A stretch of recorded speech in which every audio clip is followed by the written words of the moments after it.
सोचो कि अगर आज हर गाड़ी पेट्रोल और डीजल की जगह सिर्फ नॉर्मल पानी से चलती और आपको लाइफ टाइम अनलिमिटेड बिना कोई बिल पे किए बिजली मिलती। अगर आज सच में ऐसा होता तो आपकी और इस दुनिया की आधी प्रॉब्लम तो ऐसे ही झटके में सॉल्व हो जाती। बिल्कुल ऐसा ही होता अगर इन दो साइंटिस्टों का सपना पूरा हो जाता। तो आज हम बात करने वाले हैं स्टैनली मेयर और निकोला टेस्ला की। पहले बात करते हैं स्टैनली मेयर की, जो पेट्रोल और डीजल की दुनिया को हमेशा के लिए ख़त्म कर सकते थे, क्योंकि उसने एक ऐसी कार बनाई थी जो पेट्रोल और डीजल की जगह सिर्फ नॉर्मल पानी से चलती थी।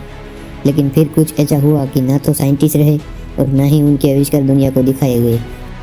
स्टैनली मेयर, जिसका जन्म 1940 में अमेरिका में हुआ था, और वो एक अमेरिकन वैज्ञानिक थे जिन्होंने 1990 में एक पानी से चलने वाली कार बनाई और दुनिया के सामने पेश की। वो एक ऐसा सिस्टम था जो पानी को हाइड्रोजन और ऑक्सीजन में तोड़ता और हाइड्रोजन को जलाकर इंजन को चलाता। स्टैनली ने इस आविष्कार को वाटर फ्यूल सेल नाम दिया। सब जगह खुशी का माहौल था, लेकिन तेल कंपनियों में डर का माहौल था, क्योंकि अगर दुनिया की हर गाड़ी सिर्फ नॉर्मल पानी से चलने लगी तो तेल कंपनियों का कारोबार खत्म हो जाएगा। यही वो दिन था जब उनके दुश्मन बन गए वो लोग जिनका कारोबार तेल से चलता था। थोड़े ही दिनों में स्टैनली को करोड़ों डॉलर के ऑफर मिलने लगे। तेल कंपनियां चाहती थी कि स्टैनली मेयर अपनी ये वाटर फ्यूल सेल बनाने की पेटेंट बेच दे, लेकिन स्टैनली ने यह कहकर मना कर दिया कि मैं ये टेक्नोलॉजी इंसानियत के लिए बनाना चाहता हूँ, ना कि मुनाफे के लिए। और फिर थोड़े दिन बाद 20 मार्च 1998 को स्टैनली एक रेस्टोरेंट में अपने भाई के साथ डिनर कर रहे थे। अचानक वो उठते हैं और चिल्लाते हैं और बोलते हैं कि मुझे जहर दे दिया गया है। कुछ ही मिनटों में उनकी मौत हो जाती है। उनके भाई और उनके दोस्त कहते हैं कि उनको जहर देकर मार दिया गया। आप भी कहोगे कि ये एक मर्डर है, लेकिन सरकारी रिपोर्ट कहती है कि इनकी मृत्यु हार्ट अटैक से हुई है। उसके बाद उसकी जो लैब होती है वो सील कर दी जाती है।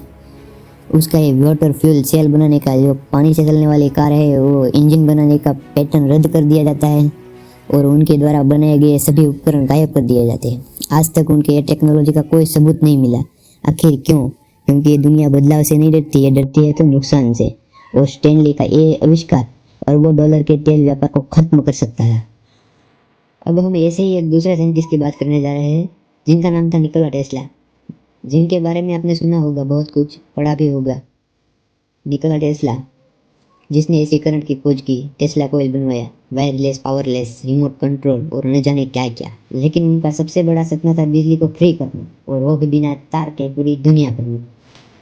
जैसे हम आज नेटवर्क का यूज़ करते हैं, बिल्कुल वैसे ही। जिसके लिए टेस्ला अमेरिका में एक टावर बनवाना चाहते थे, जिस टावर का नाम था वार्डन क्लिफ टावर। इस टावर से वो पूरी पृथ्वी की सतह से ऊर्जा खींचकर बिना किसी तार के पूरी दुनिया तक बिजली पहुंचाना चाहते थे, जिसके लिए टेस्ला के पास पैसे नहीं थे। तो इसमें पैसे इन्वेस्ट करने वाला था एक अमेरिकन बिजनेसमैन जिसका नाम था जेपी मॉर्गन। सब कुछ तय था, टावर बनने का काम भी स्टार्ट कर दिया था। लेकिन जैसे ही बिजनेसमैन जेपी मॉर्गन को पता चला कि इस सिस्टम से कोई मुनाफा नहीं होने वाला, तो उसने ये कहकर टेस्ला को फंड देना बंद कर दिया कि अगर तुम बिजली फ्री में दोगे तो हम कमाएंगे क्या। फंडिंग रोक दी गई और टावर अधूरा रह गया और टेस्ला को पागल कहा गया। टेस्ला के पास थोड़ा भी पैसा नहीं बचा, ऊपर से उनके ऊपर कर्जा हो गया और वो गरीबी में आ गए थे, जिनके कारण उनके अपने दोस्त भी दूर हो गए और अकेले रहने लगे। 1943 में न्यूयॉर्क के एक होटल में टेस्ला की डेथ हो गई। अब आपने ये दोनों साइंटिस्ट के बारे में यहाँ तक सुना। दोनों कहानियाँ अलग अलग है, लेकिन अंजाम एक।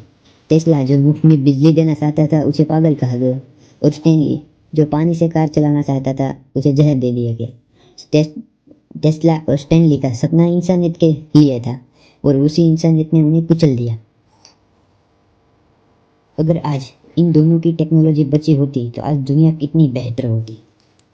एक बार आप सोच कर देखो कितनी बेहतर होती। ये सच्चाई मैंने आप लोगों तक पहुंचाई, तो आपका भी फर्ज बनता है कि इसे आगे शेयर करने को।